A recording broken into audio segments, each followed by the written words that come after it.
కథ చెబుతాను కొడతారా ఉలిక్కి పడతారా, కథ చెబుతాను కొడతారా ఉలిక్కి పడతారా. ఆ సృష్టి కథ ఒక ప్రేమ కథ, కథనే కాదు కట్టు కథ, మనకై జరిగిన ప్రేమ కథ. అయితే ఒక రాజాదిరాజు ఆయనకు ముగ్గురు కొడుకులను తయారు చేసుకున్నాడు, సృష్టించుకున్నాడు. ఒకటి పేరు ఎం, ఇంకొకటి పేరు జి, ఇంకొకటి పేరు ఎల్. ఎం జి ఎల్, ఏమి ఎం జి ఎల్ ముగ్గురిని సృష్టించుకున్నాడు. ఎం వచ్చేసి రక్షణ శాఖకు అధిపతిగా చేసేస్తాడు. జి వచ్చి కమ్యూనికేషన్కి అధిపతిగా చేసేస్తాడు. ఎల్ వచ్చేసి వర్షిప్ అండ్ క్వైర్ లీడింగ్కి అధిపతిగా చేసేస్తాడు. అయితే ఈ ఎల్ అనేవాడు చాలా అందగాడు అన్నమాట. ఆ అందంతో వానికి ఒక ఎందుకు నేను ఇంతకాలము ఎన్ని సంవత్సరాలుగా కానీ నేను ఎందుకు ఇంకా రాజు కాలేదు, నాకెందుకు ఆరాధన జరగడం లేదు అని ఆ ఎల్గాడు ఈ ఇద్దరు బ్రదర్స్ తోటి, అంటే రక్షణ శాఖకు అధిపతి ఉన్న రక్షకుడికి, కమ్యూనికేషన్కి అధిపతిగా ఉన్న జీకి వాళ్ళతో పోయి మాట్లాడతాడు అనమాట. అప్పుడు ఏమంటాడు, ఏదైనా మనం ఎప్పుడు అనలారా ఇద్దరు అన్నలతోటి, ఎం తోటి జీ తోటి అంటాడు, రక్షణ శాఖ అధిపతి అయిన ఎం కమ్యూనికేషన్కు అంటే వర్తమానాలు పంపించేది, వేరే లోకాలకు వర్తమానాలు పంపించే జీకి ఎల్ అంటాడు అనమాట. వర్షిప్కి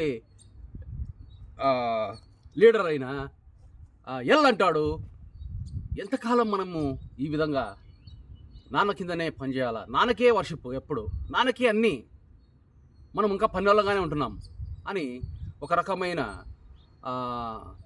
లోకజ్ఞానంతో, మనకి ఇప్పుడుండే లోకజ్ఞానంతో, ఒక రకమైన కుళ్ళుతోటి, ఒక రకమైన కుయుక్తితోటి అన్నప్పుడు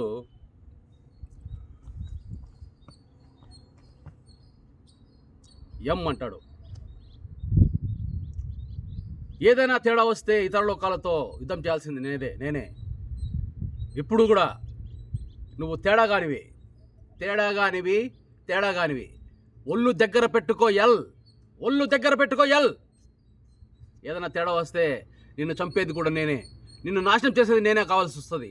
అన్నదమ్ముల మధ్య ఈ యొక్క గొడవ వద్దు, బుద్ధి మార్చుకో ఎల్ అన్నాడు ఎం.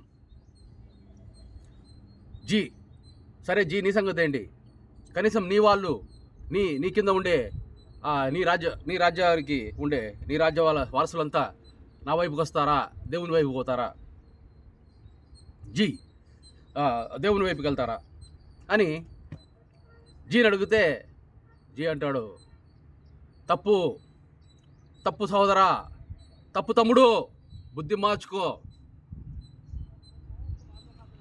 నేను ఈ యొక్క వర్తమానాలకి, ఇతర లోకాలకు వర్తమానానికి ఇచ్చే అధిపతి కదా నేను నీకు మంచి వర్తమానం చెప్తా చూడు. ఈ బుద్ధి మార్చుకొని, నువ్వు కుయుక్తిని మార్చుకొని నువ్వు బుద్ధిగా నడుచుకో, లేకపోతే నీ నాశనం నువ్వే చూస్తావు, ఆ దేవుని కోపం నువ్వు చూడొద్దు అంటాడు అన్నమాట. అయినా కానీ ఎల్ బుద్ధి మార్చుకోకుండా వాళ్ళ నాన్న, రాజాది అయిన వాళ్ళ నాన్న కుర్చీని కుయుక్తితోటి కూర్చోవాలని చెప్పేసి ఆయన కింద ఉండే ఒక సైన్యంతో, నాకు ఆరాధన జరిపించండి, నాకు సింహాసనం తీసుకురండి అంటాడు. అంటేనే అప్పుడు ఆ రాజాదిరాజు ఇట్లా తంతాడనమాట. సొంత మూడో కొడుకైన ఎల్తో తంతే వచ్చి ఒక వేరే లోకానికి వెళ్ళిపోతాడనమాట. ఇది కథ చెబుతాను కొడతారా ఉలిక్కి పడతారా.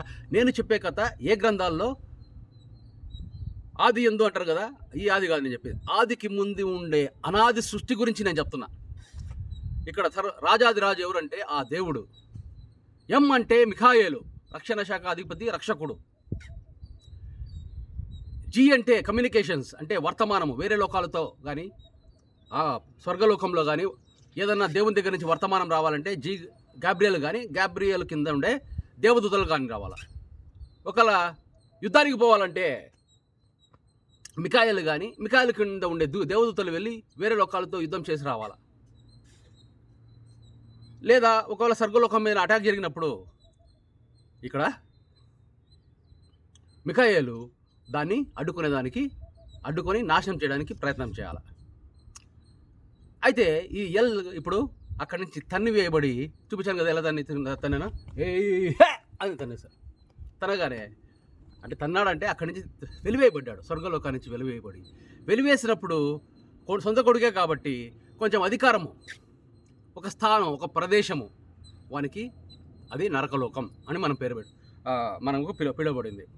నరకలోకానికి తరిమివేయబడ్డాడు లూసిఫర్ పోయిన బాధలో దేవుడు మట్టి నుంచి ఒక మనిషిని తయారు చేసుకున్నాడు.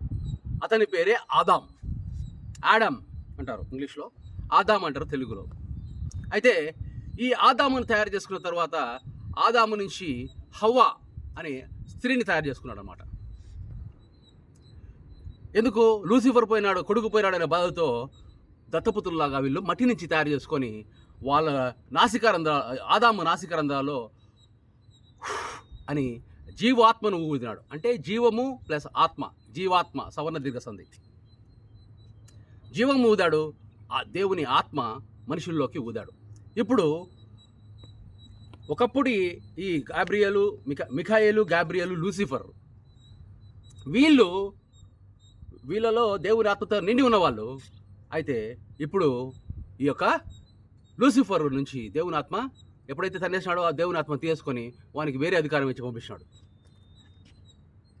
కుళ్ళుబోతు ముందుగానే.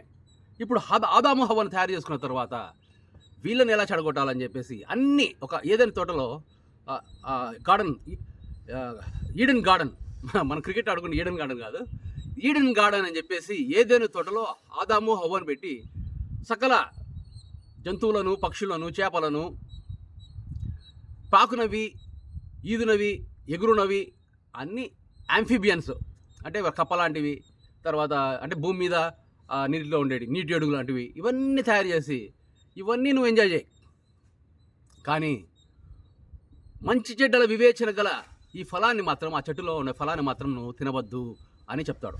చెప్పిన వెంటనే లూసిఫర్ కుయుక్తితోటి, నన్ను ప్రేమించకుండా వీళ్ళని కొత్తగా తయారు చేసుకుని వాళ్ళలో దేవుని ఆత్మ ఉంది, వాళ్ళతో మాట్లాడుతున్నాడు, వాళ్ళతో తిరుగుతున్నాడు, వాళ్ళతో సమయం స్పెండ్ చేస్తున్నాడు, వాళ్ళతో సమయం గడుపుతున్నాడు అని చెప్పేసి కుయుక్తితోటి వాళ్ళ దగ్గర హవ్వ కొంచెం వీకర్ పర్సన్ కాబట్టి హవ్వ దగ్గరికి వెళ్ళి మభ్యపెట్టి, ఇది తింటే మీరు చనిపోతారా? లేదు, మంచి చెడ్డలు వివేచన వస్తుంది, మీరు దేవునితో సమానం అవుతారు అని చెప్పేసి చెప్పగానే హవ్వ అది అది తిని ఆదాము కూడా పక్కన ఉంటాడు.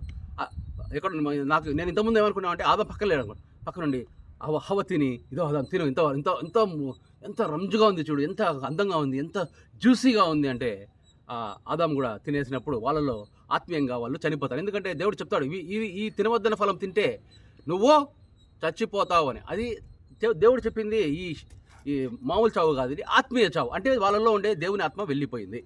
ఇంకా మనుషులను చెప్పించేసి నువ్వు కష్టం చేసుకొని బతకాలరా అని, నువ్వు ప్రసవ వేదన పడతావని. అట్లనే లూసిఫర్కి పాము రూపంలో వచ్చిన లూసిఫర్ యొక్క దేవదూతను మరి లూసిఫర్కి ఉంది వాళ్ళ, లూసిఫర్ నువ్వు పాకుతూ బతుకుతావు అని చెప్పేసి ఏదో మొత్తానికి అంత శాపం. ఆ దేవుని ఆత్మ వెళ్ళిపోయినప్పుడు మనిషికి మొట్టమొదటిగా సిగ్గు కనబడింది. అరే నేను బిత్తలున్నానే, నా బట్టలేవే అని అనుకున్నాను. తర్వాత దేవుడు వచ్చి ఆదాం ఎక్కడున్నారా, నా దగ్గర బట్టలు లేవు, నాకు భయంగా ఉంది. నీకు బట్టలు లేవని ఎవరు చెప్పినారు? కొంపదీసి తినవద్దన్న మంచి చెడుల ఫలం తిన్నానా అంటే నాకు భయంగా ఉంది అంటే సిగ్గు, భయం అనే దురాత్మలు అప్పుడు చేరాయి. ఫస్ట్ మనిషికి సిగ్గు, భయం అనేది లేకున్నది. ఇప్పుడు సిగ్గు, భయము ఆ ఆత్మ వెళ్ళిపోయిన తర్వాత ఆదామును అడిగితే నింద వేయడం, హవ్వ ఈమె చేసింది, ఈ దయ్యం చేసింది, ఇది వద్దు అంటే ఎందుకు తయారు చేస్తావు ఈమె నన్ను ప్రలోభపెట్టి, నన్ను మభ్యపెట్టి చేసింది అంటే హవ్వ అంటది, లే నేను కాదు, ఏదో ఈ పాము చేసింది, ఈ అపవాది చేసింది, ఇది నన్ను తినమని చెప్పింది అని ఆ పాము అంటే దేవునికి కోపం వచ్చి అంటే సిగ్గు, భయము, నింద వేయడము మనకు ఎప్పుడైతే మంచి చెడ్డలు మనకు తెలిసినప్పుడు, మంచి చెడ్డల ఫలం మనకు తెలిసినప్పుడు మనకు వచ్చినాయి. ఇది జరిగిన తర్వాత కొన్ని సంవత్సరాల, వేల సంవత్సరాల తర్వాత మళ్ళీ మిఖాయేలు గాబ్రియేలుతో పిలిచి దేవుడు మాట్లాడుతున్నాడు. మనము ఒక పొరపాటు చేసినాం కదా. ఏం పొరపాటు నాన్న? ఇప్పుడు లూసిఫర్ ప్రలోభపెట్టి వాడిని తెలివితేటలు ఉపయోగించి కదా వీళ్ళని తినమని చెప్పింది. వాళ్ళంతగా వాళ్ళు తినలేదు కదా, మరి వాళ్ళకి ఎందుకు అంత పెద్ద శిక్ష వేసినామా? మీరు ఎందుకు చెప్పలేదు నాకు అంటే, నాన్న మీరు మీ కోపంగా మీరు మాట్లాడుతుంటే మేమేమన్నా మాట్లాడగలమా నాన్న? మీరు కోపంగా మాట్లాడితే మేము మాట్లాడగలమా నాన్న అని చెప్పినప్పుడు, సరే మన దీన్ని చక్క పెడదాం. నేను తయారు చేసుకున్న మనుషులు వాళ్ళు, వాళ్ళని మళ్ళీ తిరిగి తెచ్చుకుందాం. వాళ్ళందరూ మన వైపుకి వస్తే లూసిఫరు ఆత్మలు నివసించడానికి స్థలము లేక మళ్ళీ లూసిఫర్ కూడా మన దగ్గరికి వచ్చేస్తాడు మారు మనసు పొంది. పశ్చాత్తాపం లేదు నా కొడుకు, ఇన్ని సంవత్సరాలైనా కానీ వానికి పశ్చాత్తాపం అనే మాటే లేకుండా అయిపోయింది అని చెప్పేసి మాట్లాడుకొని మరి యుద్ధానికి వెళ్ళాలి, మైకేల్ యుద్ధానికి వెళ్ళాలి, రక్షణ శాఖ అధిపతి అయిన రక్షకుడా అని చెప్తే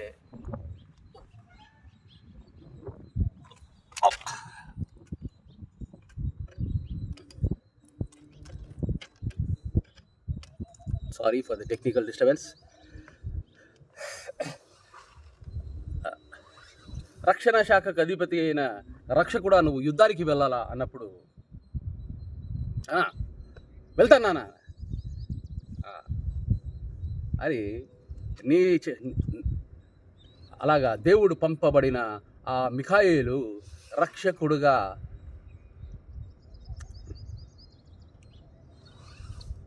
మన కోసము కన్యాస్త్రీ గర్భమున పుట్టాడన్నమాట దేవుని ఆత్మతోటి. మిఖాయేలు పోయి చెప్తాడు మరియతోటి, ఆశీర్వదింపబడిన దానా అంతే ఏమంటాడు? మరియతో ఏమంటాడు? మరియతోనా ఆశీర్వదించబడిన దాన కాదు,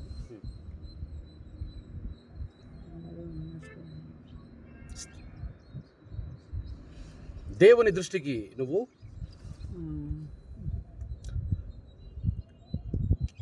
అలాగా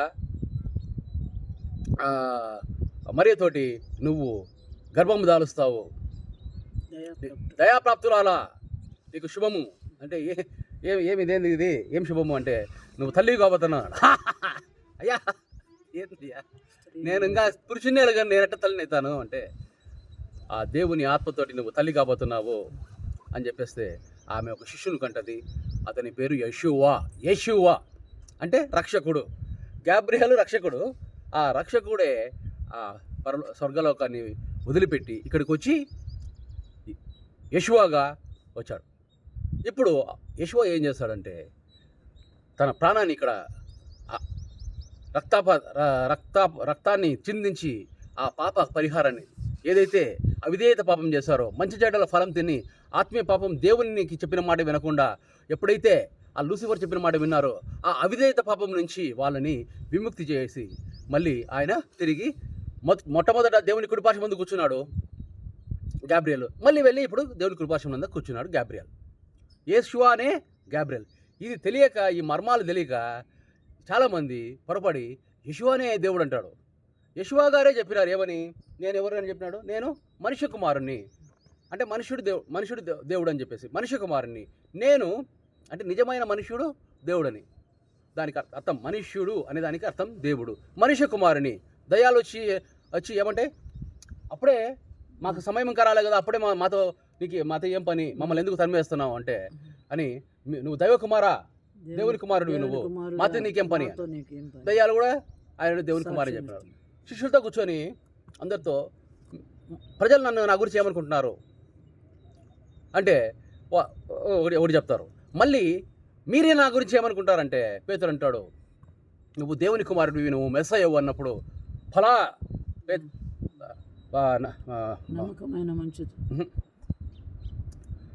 బరియానా ఏదో ఉంటుంది ఆయన పేరు.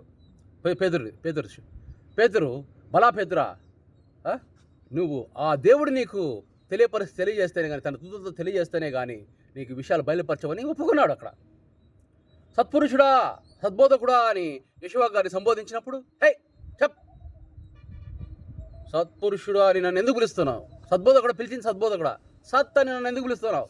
సత్పురుషుడు నేను కాదు, మంచివాడు ఎవడు లేడు నా తండ్రి అయిన దేవుడు తప్ప అని చెప్పిన యెషూవ గారు ఎందుకు చెప్పినాడు? లూసిఫర్ వచ్చి మొత్తం తనకే కావాలనుకున్నప్పుడు తన్నినప్పుడు, ఇప్పుడు యెషూవ గారు వచ్చి నేనే దేవుడు పంపించాను, నేనే దేవుని మీకంటే, మళ్ళీ అదే స్థితి లూసిఫర్కు పడిన స్థితి యెషూవకు పడుతుంది. అందుకని ఆయన జాగ్రత్తగా సద్బోధకుడు అన్నా కానీ నన్ను సత్ వద్దు, మంచి అనేది నాకు వద్దు. కైకో జీ బోలాతే ముజే, అచ్చా ఆద్మీ కర్కో తుమే కైకో బోలాతా ముజే అని అంటాడు అన్నమాట. ఇది జరిగిండేది. ఇప్పుడు ఇది ఏంటిది? ఫస్ట్ జరిగిండేది ఏంటిది? సృష్టి రహస్యం. ఎవరిని సృష్టించుకున్నాడు? గాబ్రియేల్ని, మిఖాయేల్ని లూసిఫర్ సృష్టించుకున్నాడు. తర్వాత వాళ్ళతో దేవదూతలను సృష్టించినాడు. తర్వాత మనుషులు సృష్టించినాడు. ఇది సృష్టి కథ. కథ చెబుతాను కొడతావా, ఉలిక్కి పడతావా. ఇది సృష్టి కథ. మళ్ళీ తర్వాత ప్రేమ కథ. కోపపడ్డాడు, తర్వాత ప్రేమించినాడు. ప్రేమించిన తర్వాత తన సొంత కుమారుడైన మిఖాయేల్ని, రక్షణ శాఖ, అక్కడ రక్షణ లేకపోతే 33 సంవత్సరాలు స్వర్గలోకానికి రక్షణ లేకపోతే అటాక్ జరగవా? ఆ విషయం కూడా చెప్పినాడు. మత్తయి 11వ అధ్యాయంలో యోహాను పుట్టినది మొదలుకొని అక్కడ అటాక్ జరుగుతుంది. ఎందుకంటే అక్కడ రక్షకుల శాఖకు అధిపతి అయిన మిఖాయేల్ ఇక్కడికి వచ్చి ఏం చేస్తున్నాడు? ఇక్కడ రక్షిస్తున్నాడు. ఇదిగో దావీదు పట్టణమందు నేడు రక్షకుడు పుట్టి ఉన్నాడు. ఆ మిఖాయేలే రక్షణ శాఖ అధిపతి వచ్చి డైరెక్ట్గా వచ్చినాడు. రక్షణ శాఖ కింద ఉండే దేవదూతలు పంపిలే. లక్షల్లో ఉంటారు దేవదూతలు, లెక్క తెలీదు. ముక్కోటి దేవతలు అంటారు కదా, ఆ ముక్కోటి దేవతలు లూసిఫర్కి ఉండే వాళ్ళే ముక్కోటి దేవతలు. ముక్కోటి దేవతలు ఒక్కటైనారు అని అంటారు కదా. ఆ ముక్కోటి దేవతలు లూసిఫర్ ఉండే సైతాన్ కింద ఉండే దేవతలు. వాళ్ళకు కూడా అధికారం ఇచ్చినాడు. వాళ్ళు కూడా కొన్ని మంచి చేస్తారు, కానీ వాళ్ళను పూజిస్తే మంచి జరుగుతుంది. కానీ దేవునికి దగ్గరగా పోకుండా నేను విగ్రహారాధన వైపుకే నడిపిస్తాయి. డబ్బు వైపుకు నడిపిస్తాయి. విగ్రహారాధన అంటే ఏంటిది? విగ్రహారాధన అంటే ఆత్మీయ వ్యభిచారం. విగ్రహారాధన అంటే ఏంటంటే దేవునిని ఆరాధించకుండా నువ్వు దేవుని కుమారున్నో, లేకపోతే ఇంకో సృష్టినో, ఇంకొక దాన్నో, ఇంకొక చెట్టునో, పుట్టునో, రాయినో, ఏమి మీ తండ్రినో, మీ తల్లినో, మనిషినో ఎవరిని ఆరాధించినా కానీ అది విగ్రహారాధన.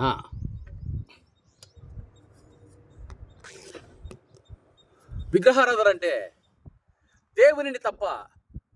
విగ్రహారాధన అంటే మళ్ళీ చెప్తాను, ఆత్మీయ వ్యభిచారం. విగ్రహారాధన అంటే ఆత్మీయ వ్యభిచారం. మామూలు శరీర వ్యభిచారం అంటే ఏంటి? ఇప్పుడు నేను పెళ్లి చేసుకొని నా భార్యతోటి నేను సంభోగం చేయాలా, నా భార్యతోటి నేను కాపురం చేయాలా. ఒకవేళ అలా కాకుండా వేరే ఏదైనా చేస్తే, వేరే స్త్రీతో నేను సంగతం చేసినా కానీ, ఇంకా ఏది చేసినా కానీ అదేమవుతుందంటే అది వ్యభిచారం అవుతుంది. అదేమి వ్యభిచారము? శరీర వ్యభిచారం.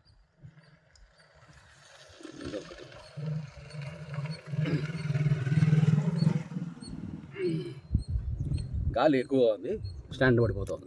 Sorry for the technical disturbance. కొంచెం జరగండి. మా అత్త ఇంట్రడక్షన్ చెప్పలేదు, ఇప్పుడు చెప్తా. శరీర వ్యభిచారం అంటే ఏంటిది?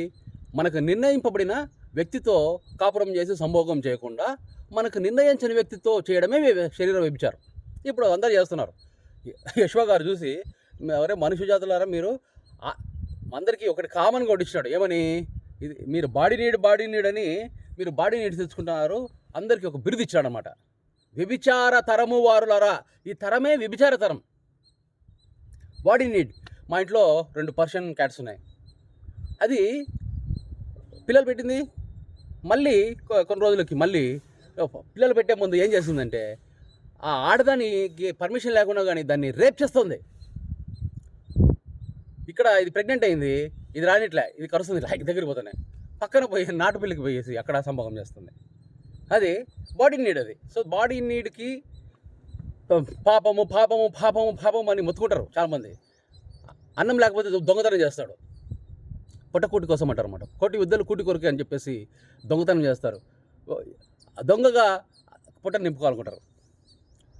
ఏదో ఒక కుయుక్తితోటి వేరే వారిని మోసం చేసి తన మేధస్సుతో తన ఈగోను పెంచుకోవాలని చూస్తారు అన్నమాట. ఇవి మేధస్సు పాపాలు, ఆత్మపాపాలు, మనోపాపాలు. కానీ శరీర పాపాలు, మనోపాపాలు.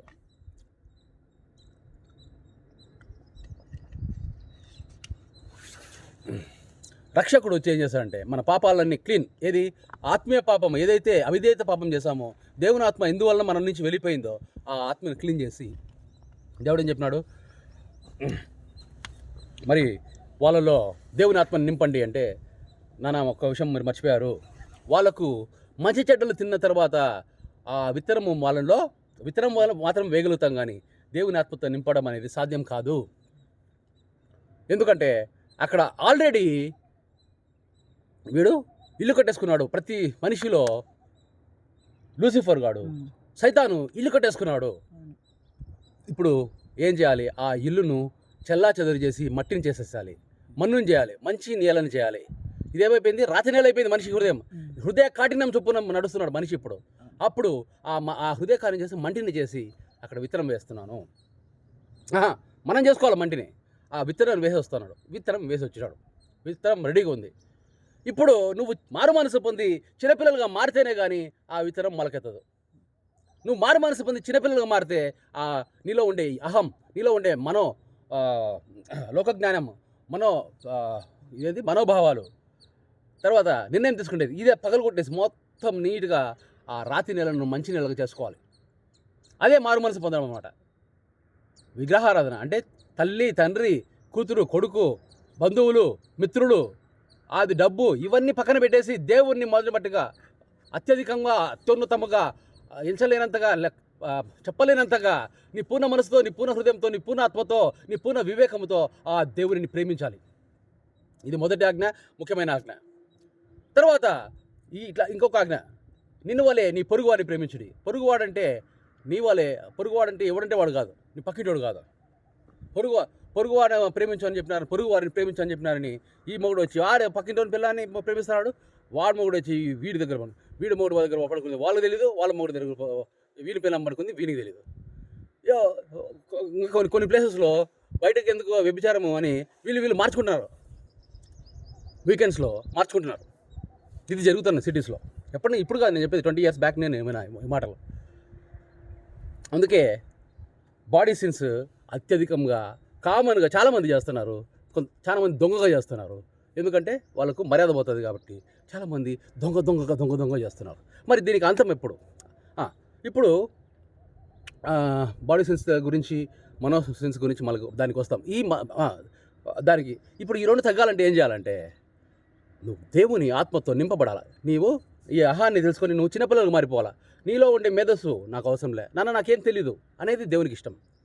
నాకేం తెలియదు అన్నప్పుడు ఆయన తన జ్ఞానంతో మనల్ని నింపేస్తాడు. ఆయన కావాల్సింది మన దగ్గర నుంచి కంప్లీట్ ఒబీడియన్స్. ఏంలే, మనం ఏం చేయకుండా ఉంటే ఆయన మనకు అన్నీ ఏర్పాటు చేస్తాడు. భారం మోయు సమస్త జనులారా నా యుద్ధకు రండి, మీకు విశ్రాంతి అంటే ఇదే. నువ్వు డ్యాన్స్ చేయాలరా, నువ్వు ఎంజాయ్ చేయాలి. ఇక్కడ దిస్ ఇస్ ఈ జననం అనేది ఒక హాలిడే. నువ్వు ఎంజాయ్ చేయాలా. నువ్వు మామూలుగా వెళ్తారు కదా హాలిడేస్కి, మంచి హిల్ స్టేషన్కి వెళ్ళి ప్రశాంతంగా అలా వెళ్తాం కదా, అలా ఇక్కడ ఈ గ్రీన్ ప్లానెట్కి వచ్చినాం. మనం ఏం చేయాలా? ఏమైతే దేవుడు మనకు పంపించాడో, మనల్ని ఎందుకు పంపించాడో ఇక్కడికి, మనం పుట్టించింది మన అమ్మ నాన్నని మనం అనుకుంటాం.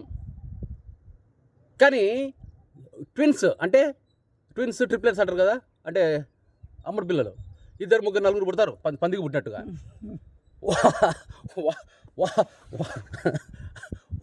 వాళ్ళు కూడా ఒకరి పోలిక ఒకరికి ఉండదు.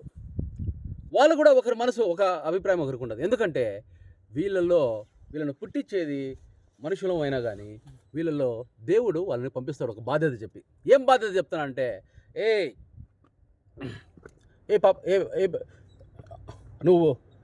నువ్వు వెళ్ళి, మనకు ఇక్కడ భూమి పంపించేటప్పుడు నువ్వు వెళ్ళి ఆ యొక్క గర్భంలో నా శిశువులోకి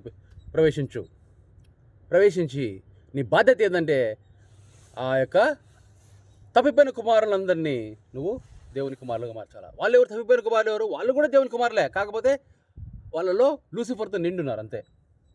లూసిఫర్ ఎవరు? వాడు తప్పిపోయిన కుమారుడే, తప్పిపోయిన కుమారుడికి అధిపతి. ఇప్పుడు ఈ తప్పిపోయిన కుమారులతో మనం లూసిఫర్తో సంగతం చేయకూడదు, కానీ తప్పిపోయిన కుమారులతో సంగతం చేసి వాళ్ళని దేవుని కుమారులుగా మార్చాలా. నువ్వు ముందు దేవుని కుమారుగా మారాలంటే నీలో అహం చేస్తే ఆటోమేటిక్గా దేవుడే నీకు స్వర్గంలోకి మర్మాలు చెప్తాడు, ఆయన బాధ్యత చెప్తాడు. ఏంటిది? నా రాజ్యం వచ్చును గాక అనేది ఆయన యొక్క నా రాజ్యం వచ్చును గాక అని ఎవరంటున్నారు? రాజ్యము ఉంటే రాజ్యం వచ్చును గాక అన్నారు కదా. అంటే సంపూర్ణ అధికారం లేదు ఇప్పుడు. లూసిఫరు మనుషులందరిలో ఉండే ఆత్మ దేవుని ఆత్మనే. అంటే దేవుని కంటైనర్, మనిషి అనేవాడు కంటైనర్. ఆ కంటైనర్ ఈ కంటైనర్స్ అన్నీ దేవునివి, దేవుని ఆత్మ నింపుకోవడానికి ఉండేటివి అవి. దాంట్లో దేవుని కుమారుడైన, ఒకప్పటి దేవుని కుమారుడైన, ఇప్పుడు కూడా దేవుని కుమారుడే, తప్పిపోయిన దేవుని కుమారుడైన లూసిఫర్ ఆక్రమించేసుకున్నాడు అందరినీ. మళ్ళీ దేవుని ఆత్మ రాకుండా ఉన్నాడు. ఇప్పుడు ఆ విత్తనం మాత్రం అక్కడే ఉంది. ఇది రహస్యం. ఎక్కడో చెప్పాడు ఈ మాట. కథ చెప్తున్నాను, ఇదేం కట్టుకథలు పిట్టకథలు బలి చెప్తున్నావే అంటే ఇది కట్టుకథ కాదు, కథనే కాదు, కట్టుకథ కాదు. ఇది ప్రేమ కథ.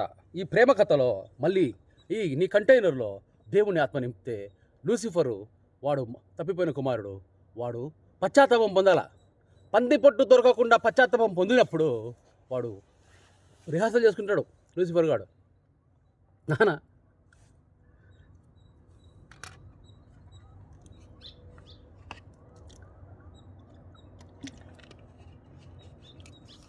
అన్నపూర్ణ ఇంటర్నేషనల్ స్కూల్లో నాగార్జున వాళ్ళది, అక్కినేని నాగేశ్వరరావు నాగార్జున వాళ్ళది.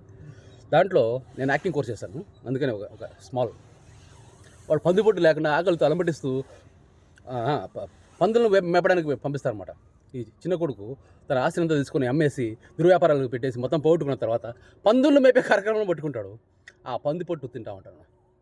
పందిపొట్టు తిందామని పోతే పందులు అని అంటే ఆ పందిపొట్టు దొరక్క పోయితే ఇంక వానికి ఆకలి అలమటించిపోతున్నాడు. నాన్న నేను పరలోకానికి వ్యతిరేకంగా పాపం చేశాను నాన్న, నీకు వ్యతిరేకంగా పాపం చేశాను నాన్న, నన్ను కొడుకుగా కాదు నాన్న, నన్ను ఒక పనునిగా చూసుకున్నానా అని రిహార్సల్ చేసుకొని పోతాడనమాట. పోతా ఉంటే తండ్రి వస్తూ ఉంటాడు అనమాట. కొడుకు, నాన్న నన్ను క్షమించు నాన్న, నేను మారిపోయాను నాన్న, నేను పరలోకానికి వ్యతిరేకంగా పాపం చేశాను నాన్న, నీ కుమారుగా కాదు నీ సేవకుని అనబోతుండగానే రై పట్టుకొని మెడ మీద ముద్దు పెట్టుకున్నాడు ఆ తండ్రి. ఇప్పుడు యశ్వా గారు నేను మంచోని కాదని ఎందుకన్నా తెలుసా? ఈ పెద్ద కుమారుడు ఏం చేస్తాడు? రా లోపలికి. ఏం జరుగుతుంది అంటే పార్టీ. ఆ కొడుకు తప్పిపోయిన కుమారుడు లూసిఫర్ కూడా వచ్చేటప్పటికి దేవుడు పార్టీ, కొవ్వుని ఎడ్లను కోయండి అంటే ఇక్కడ మనకు అర్థమయ్యగా చెప్తాను, కానీ కొవ్వుని ఎడ్లను కోయండి, పార్టీ చేయండి, అందరిని పిలవండి, మోగించండి, ట్రంపెట్స్ మోగించండి. ఏంది హంగామా అని వస్తాడు చిన్న కొడుకు. పెద్ద కొడుకు ఎవరు? మిఖాయలు. ఏంది హంగామా ఇది అంటే యశ్వా గారు వస్తారు. అప్పుడు వచ్చి ఏంది హంగామా నాయనా, ఏంది హంగామా అంటే మీ తమ్ముడు వచ్చినాడు, తప్పిపోయిన తమ్ముడు, అంతా ఒకటైపోయినారు, ఇంకా సందడి, నాట్యము, వర్షిప్, మళ్ళీ మొదటి స్థితి వస్తుంది అంటే ఆడ బయట నిలబడుకొని ఇంకా లోపలికి రాడు. నాన్న వస్తాడు. ఏరా లోపలికి రావడం లేదురా అంటే నాన్న ఇన్ని వేల సంవత్సరాలు నువ్వు చెప్పినట్టే చేస్తున్నాను. కంప్లీట్ నువ్వు పంపించినావు, పొమ్మన్నావు, నేను పోయినాను, వచ్చినాను, నువ్వు రమ్మన్నావు, వచ్చినావు, చనిపోమన్నావు, మనుషులతో నువ్వు నన్ను కొట్టించినావు, ఉమ్మి వేయించావు, నా మొహం మీద ముళ్ళ కిరీటం పెట్టావు, రక్తము కడుపులో పొడవడము, గుద్దడము, ఉమ్మి వేయడం ఏంది నాన్న? ఇంత చేస్తే నేను నీ కోసము నువ్వు చెప్పిన పని ఏం చేయాలి? నీకు విధేయతగా శిలోమరణం వేస్తావా? శిలోమరణం ఎవరికి వేసేది? బందిపోట్లకి వాళ్ళకి వేస్తారు. ఆ మరణం నేను ఇద్దరి కోసం పొందినా? నువ్వు చెప్తానే కదా. ఇన్ని నువ్వు చెప్తున్నా కానీ నా కోసము, నా స్నేహితుల కోసం ఒక మేకపిల్లని నాకు కోసినావా అని అప్పుడు తన కుయుక్తిని బయటపెడతాడు ఎవరు? యెషువా, రక్షకుడు. దీన్ని బట్టి మనకు అందుకే అన్నాడు, సత్పురుషులు అన్నప్పుడు, సద్బోధకుడు అన్నప్పుడు, నువ్వు నన్ను మంచివాడని ఎందుకు అంటున్నావు? నాలో కూడా ఉంది చెడుతున్నావు. మంచివాడు ఎవడు లేడు, ఆ దేవుడు తప్ప. ఇది కంప్లీషన్. ఇప్పుడు అందరూ అంటే ఇప్పుడు చనిపోయిన వాళ్ళు కొంతమంది ఉంటారు, వాళ్ళు నరకానికేగా అంటే లూసిఫర్ కింద ఉండేవాళ్ళు. ఇప్పుడు లూసిఫర్ గాడే మళ్ళీ దేవుని దగ్గరికి వచ్చినప్పుడు ఆ లూసిఫర్ కింద ఉండే ప్రతి ఒక్క చనిపోయిన కంటైనర్స్ అంటే చనిపోయిన మనుషులంతా ఏం చేస్తారు, వాళ్ళందరూ అవన్నీ మళ్ళీ దేవుని దగ్గరికి పోతాయి. అంటే ఒక్క కంటైనర్ అంటే ఇవన్నీ ఆత్మతో నిండిన దేవుని ఆత్మతో నింపేసి వాళ్ళని మళ్ళీ దేవునికి దగ్గరికి వెళ్ళిపోతాయి. ఒక్క ఆత్మ నష్టం కూడా జరగదు. తప్పిపోయిన కుమారుడు వచ్చే లూసిఫర్ కూడా వచ్చాయి, లూసిఫర్ కింద ఉండే దేవదూతలందరూ మళ్ళీ వచ్చాయి, మళ్ళీ చనిపోయిన వాళ్ళందరూ వచ్చింది, బతుకున్న వాళ్ళందరూ ఎలాగో దేవుని కుమారుడు అవుతారు. అయితే మనం చేయాల్సింది ఏంది, మన బాధ్యత ఏంది? నేను ఎందుకు పంపించాడంటే నువ్వు 100 ఫలించాలా, 30 కానీ 60 కానీ 100 కానీ ఫలించాలా. అంటే నువ్వు దేవుని కుమారుడిగా మారాలా. యేషువా గారు ఏం చేస్తారు, నీలో విత్తనం వేశారు కదా, ఆ విత్తనము ఊరికి మోడులాగా పెద్దగా పెరిగి నువ్వు ఇక్కడ ఆస్తిని ధనాన్ని సంపాదించుకోవడానికి రాలే, నీ ఆస్తినంతా అమ్మి బీదలకి ఇమ్మన్నాడు. ఎందుకంటే పరలోకంలో నీ ప్రతిఫలం అధికమవునాను. నువ్వు ఇక్కడ ధనవంతుడు అడగదంటే అనుకుంటున్నావా అందరికీ ఒకటేలాగా ఉంటుందని? లే, నీ కుడి పక్కన ఎడం పక్కన కూర్చునే దానికి నాకు పర్మిషన్ అని వాళ్ళ అమ్మ అడుగుతుంది, మా కుమారులకు ఇవ్వు అంటే, నాకు అధికారం లేదు మిస్టర్, నాకు అధికారం లేదమ్మా, అది కుడి పక్కన ఎడం పక్కన కూర్చునేదానికి అది దేవుని చేతిలో ఉంది అన్నట్టు. అలాగా కొంతమంది దగ్గరకు ఉంటారు దేవునికి, కొంతమంది దూరం ఎక్కడో గేట్ దగ్గర ఉంటారు, గేట్ కొంతమంది క్లీనింగ్, కొంతమంది అన్నీ ఏమేమో ఉన్నాయో మన నాకైతే కరెక్ట్గా తెలియదు, కానీ అక్కడ వెళ్ళిన తర్వాత తెలుస్తుంది. ఇప్పుడు గర్భంలో ఉన్న బిడ్డకి బయట ఉన్నది ఏంది తెలియదు కదా. ఇప్పుడు చూడండి, నేను ఇక్కడ ఉరవకల్లులో బాహుబలి షూటింగ్ చేసిన దగ్గర నేను ఈ యొక్క స్వర్గలోక మర్మాలు ఎవడన్నా చెప్పినాడా మీకు ఇంతకుముందు? ఎక్కడన్నా బైబిల్ స్కూల్ ఉందా? ఇది లేదు. మేధావులకు, అపర మేధావులకు, ప్రవక్తలకి ఎవరికి అంతుపట్టిన విషయాలు పసిబాలులకు తెలుపుతానన్నాడు. ఆ పసిబాలులో నేను ఒక్కని. ఆయనకు పసిబాలికలుగా ఉంటేనే ఆయనకు ఇష్టం. నేను చూసినట్టు ఏమన్నా అంటాడు, ప్రపంచంలో అతి సంతోషంగా ఉండే పెద్ద వ్యక్తులలో నేను ఉంటానంటే నిజమే అంటారు వాళ్ళు. నిజమే అది. అలాగా ఇప్పుడు మన బాధ్యత, మనం దేవుని కుమారులుగా మారి తప్పిపోయిన కుమారులను ఎలా మారుస్తాం? వాళ్ళు వినరు కదా మాట అంటే. అందుకే నీకు యేషువా గారు చెప్పారు, నేను చేయ అద్భుత కార్యంలో మీరు చేస్తారు. నాకంటే నేను చెప్పేవన్నీ మత్తయి మార్కు సువార్తలో, పరిశుద్ధ గ్రంథంలోని మత్తయి మార్కు లూకా సువార్తలో ఉండే ఈ విషయాలే నేను చెప్తున్నాను. నేను చేసిన కార్యములు, అద్భుత కార్యములు మీరు చేస్తారు, నాకంటే గొప్ప కార్యములు చేస్తారన్నాడు. ఇప్పుడు నేను పోయినప్పుడు వాడు చనిపోయిన వాడు లేస్తాడు, నేను పోతా, వాడు దయ్యాలు పట్టినవాడు దయ్యం పరిగెత్తుంది, వారికి ఏదో మూర్ఛరోగం ఉంటుంది, లేకపోతే మొన్న వచ్చాడు ఊపిరితిత్తులో నీళ్ళంట. ప్రకాష్ రెడ్డి వాళ్ళ కొడుకు డాక్టరు, అతని ఇన్ఫెక్షన్కి మందులే దొరకడంలే, మళ్ళీ ఎక్కడి నుంచో అమెరికా నుంచి తెప్పించారు, ముంబై నుంచి తెప్పిస్తే అవి ఎక్స్పైర్ అయిపోయినాయి. ఆయన ఏడుస్తున్నాడు పాపం, ఏంది ఈ వయసులో నాకు కష్టాలు. కొడుకు కాదు, మనమడు మధు వాళ్ళ కొడుకు. ఇలాంటి వింత రోగాలకు మనం బాగు చేసేదానికి మనకు అధికారం ఇస్తాడు. నాకంటే గొప్ప కార్యం చేస్తావన్నాడు అంటే మరి అది చేయాలా? అది చేసినప్పుడు ఆటోమేటిక్గా వాడు మారేదానికి వాడి మనస్సు వాడికి ఈగో పోతుంది. నాకంటే గొప్ప వ్యక్తి వీడికి ఎందుకు చెప్తున్నాడు, నా దగ్గర లేదు, మీ దగ్గర ఏదో ఉంది అంటే ఇది ఎవరు వానికేనా, పద్మాకర్ గాడికేనా అంటే పద్మాకర్ గాడికే కాదు, పద్మాకర్ అంటే నేనే. Kadapa diamond Padmakar, is imperial and royal majesty Kopparla Padmakar Isaac Shri Shri Shri K Rajaratnam గారి జ్యేష్ఠపుత్ర, సుంటపుత్ర. అయితే నేను పసిబాలుని. అయితే ఈ అతి సంతోషమైన వ్యక్తుల్లో మీరు కూడా ఉండాలని ఆశపడుతున్నాను. మీరు కూడా దేవుని కుమారులు కావచ్చు. భారం ఏంలే. నేను దాదాపుగా మార్చి 2014 ఇండియాకి వచ్చిన, జాబ్ రిజైన్ చేసి వచ్చిన. 10 సంవత్సరాలు అవుతుంది పనిలా పాటలా. నేను పాస్టర్ అంటారు చాలామంది, నేను పాస్టర్ కాదు, నేను పొరికి. నిన్న మొన్న కదా వచ్చిన సేవలోకి అంటే ఎప్పుడు వచ్చింది కాదన్నా, రక్షింపబడినాడా లేదా, బుల్లెట్ దిగిందా లేదా, అలాగా వెళ్ళండి. అయితే ఇక్కడ మొత్తం జాగ్రత్త పడితే మళ్ళా ఈ వృద్ధాప్యంలో ఎముకలు అతుకో. మళ్ళా రెబకాత తను కూడా సైకియాట్రిక్ ప్రాబ్లం నుంచి దేవుడు కాళ్ళ దగ్గర గాయం 1 సంవత్సరం ఉంటే దాన్ని వారంలో ఎండిపోయిందండి. 1 సంవత్సరం రోజులు కుడి కాలుకి కింద ఏమంటారు దీన్ని, పిక్కకు ఇన్ఫెక్షన్ వచ్చి అలాగే ఓపెన్ వూండు, పుండు అలాగే కనపడతా ఉంటే కడపకు వచ్చిన వారం రోజుల్లోనే అది క్లీన్గా ఎండిపోయింది. అది క్లీన్గా అసలు కనపడుతుంది కానీ అది అది ఎండిపోయింది. తనకు severe OCD, fronto temporal dementia, తర్వాత ఫ్రంటో టెంపరల్ డిమెన్షియా అండ్ తనలో తను మాట్లాడుకుంటే అదొక 3 రోగాలు ఉన్నాయి. తను గిటిగిటి మాట్లాడుకుంటుంటుంది. సో ఈ రోగాల నుంచి తనను బయటికి తీసుకొస్తున్నాడు. ఇంకా రెబక, యాక్చువల్ పేరు పగడాల రమాదేవి, రెబక అని చెప్పేసి ఆమె క్రైస్తవులుగా మారింది అనుకొని పెట్టుకునింది. ఇప్పుడు చాలామంది క్రైస్తవులు ఏమనుకుంటారంటే కేవలము నమ్ముకొనిన పరలోకము ప్రాప్తించును. ఎవరు చెప్పింది? యేసయ్య చెప్పలేదే. నువ్వు చేయాల్సిన పనులు ఏంటిది? యేసయ్య చెప్పిన ఆజ్ఞలు చేయాలి. నువ్వు దేవుని ప్రేమించాలా, నీ పొరుగువాడు అంటే మిగతా దేవుని కుమారుని ప్రేమించాలా. నీ శత్రువు అంటే తప్పిపోయిన దేవుని కుమార్తెలు, వాళ్ళు కూడా నువ్వు ప్రేమించాలంటున్నాడు. అరే నీ పొరుగువాన్ని, నీ మనుషుల్ని నువ్వు ప్రేమించుకుంటా ఉంటే, నీ వాళ్ళని, నీ బంధువుల్ని, నీకు మేలు చేసేవాడిని నువ్వు ప్రేమిస్తూ ఉంటే అదేం గొప్ప? అందరూ అదే చేస్తున్నారు కదా. వాళ్ళు తప్పిపోయిన కుమారులు వాళ్ళు అదే చేస్తున్నారు కదా. దుర్మార్గులు వాళ్ళే చేస్తున్నారు. పరిశీలన శాస్త్రాలు అదే చేస్తున్నారు కదా. నీ నీతి పరిశీలన శాస్త్రాలు నీతి కంటే ఎక్కువగా ఉండాలా. నువ్వు శత్రువులను ప్రేమించు. ఆ దేవుడు ఎండని, వానని, నీడని, అన్ని సౌకర్యాలు మంచి వాళ్ళకి ఇస్తున్నాడు, చెడ్డ వాళ్ళకి ఇస్తున్నాడు. ఆ దేవుడు తన కొడుకు అయిన శత్రువు అంటే లూసిఫర్ శత్రువు అయినప్పుడు తనను ప్రేమించబోతున్నాడు. తను ప్రేమిస్తున్నాడు. ఇప్పటికి కూడా తను మళ్ళీ తెచ్చుకోవాలని ఆరాటపడుతున్నాడు.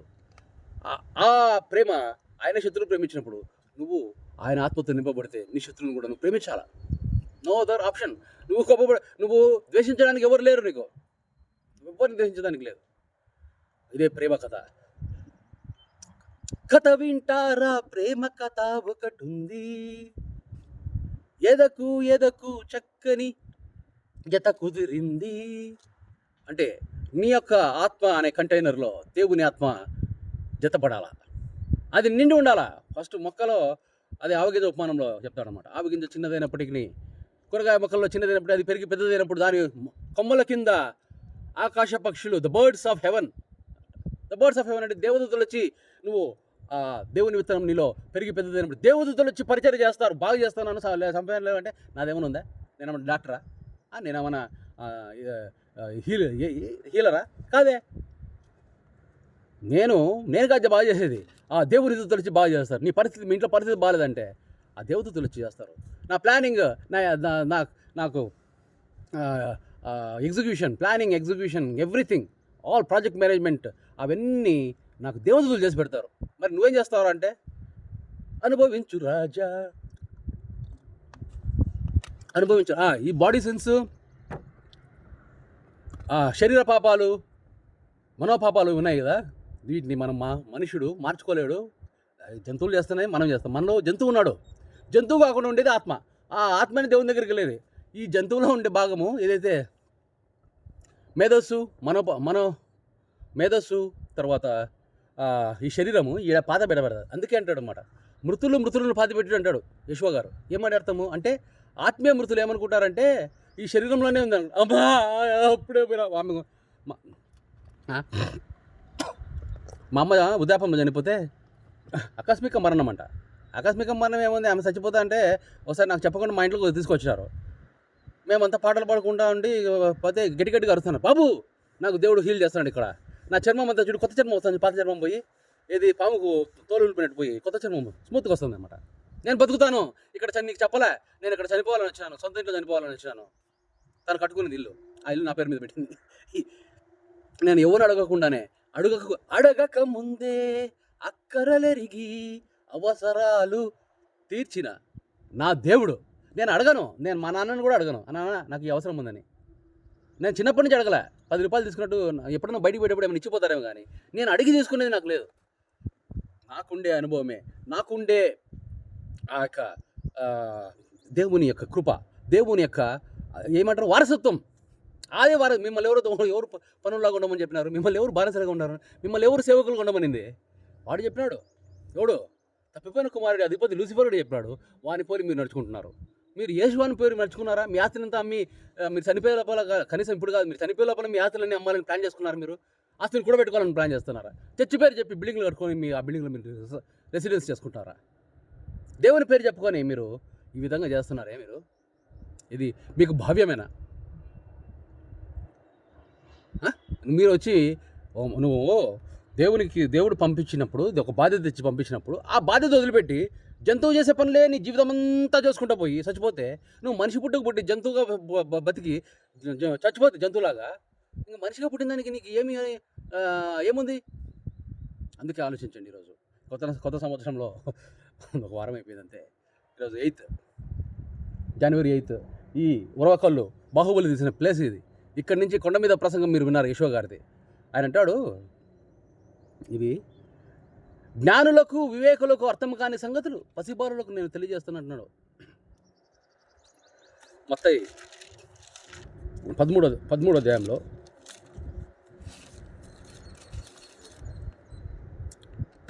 తండ్రి 13వ అధ్యాయము 25వ వచనం, తండ్రి ఆకాశమునకును భూమికిని ప్రభువా, ఎవరు అంటున్నారు? యశోవ గారు చెప్తున్నారు. ఇవి రెడ్ లెటర్స్లో ఉంటాయి. నీవు జ్ఞానులకును వివేకులకును ఈ సంగతులను బరుగు చేసి పసిబాలులకు బయలుపరిచితివి, నేను స్తుతించుచున్నాను. తర్వాత నేను చెప్పినవాడిని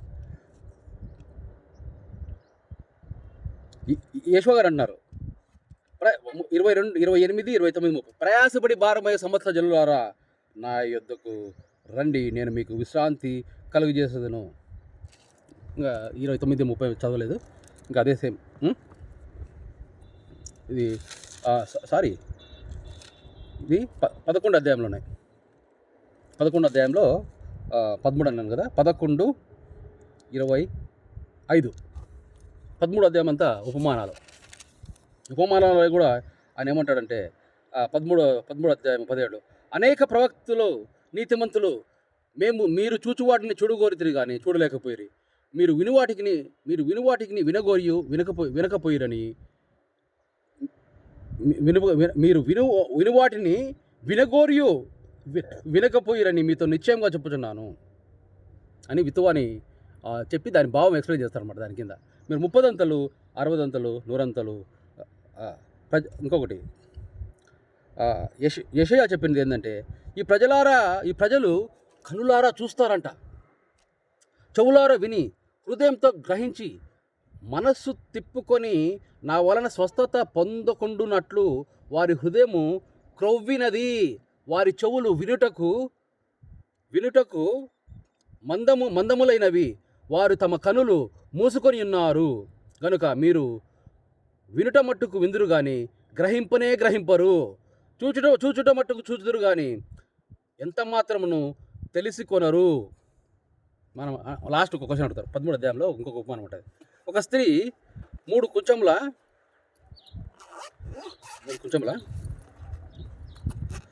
13వ అధ్యాయంలో ఇదొకటి లాస్ట్, ఇంకా వచ్చారు. ఒకవేళ మీరు ఇవి ఏం అర్థం కాకుండా ఉంటే నేను ఒక మాట చెప్తున్నాను. ఎఫత్తా అంటున్నాను నేను.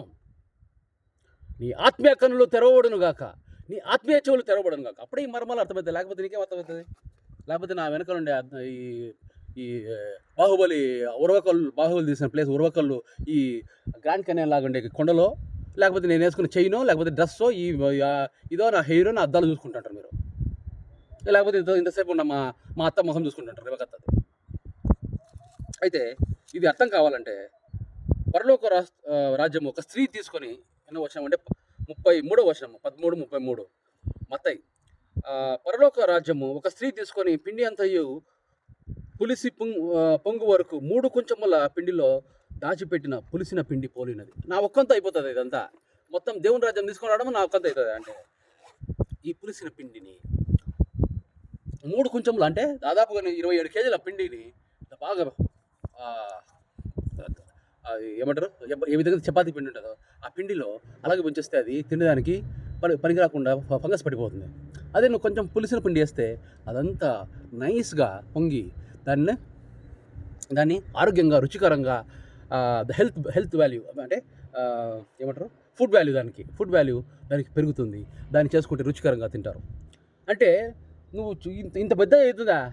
27 కేజీలు, ఓయమ్మా, 27 కేజీల పిండి పాడైపోతుంది అన్నప్పుడు కొంచెం పులిసిన పిండి యాడ్ చేస్తే, అది యాడ్ చేసిన తర్వాత మనం ఏమన్నా కమాన్ కా పుల్ ఇది బాగా అనాలా అవసరంలే, ఆటోమేటిక్ అది పెరుగులో పెద్ద పెద్ద అండాలో కానీ డ్రమ్ములో కానీ పెరుగు పెట్టి దాంట్లో కొంచెం తోడేస్తే ఏమైనా రాత్రంతా కూర్చొని దాన్ని చూస్తా బాగా పెరుగుగా అనాలా అవసరంలే ఆటోమేటిక్. అలాగే నీ ప్రయత్నం నువ్వు చేస్తే మిగతాది automatic. The multiplication is automatic. మీరు అది రమణ అని ఠాగూర్ అనుకుంటా, దాంట్లో నువ్వు ముగ్గురికి హెల్ప్ చేయి, ఆ ముగ్గురు మళ్ళీ ఏం ఆశించదు వాళ్ళ దగ్గర నుంచి, ఆ ముగ్గురికి హెల్ప్ చేయండి, ఆ ముగ్గురికి హెల్ప్ చేయండి అంటే మళ్ళీ లాస్ట్కు ఆ హెల్ప్ తిరిగి మనకే వస్తుంది. అలాగా ఠాగూర్లో చేసింది ముగ్గురు, యశోద చెప్పింది 30 అంతలు 60 అంతలు 100 అంతలుగా మీరు ఫలించండి.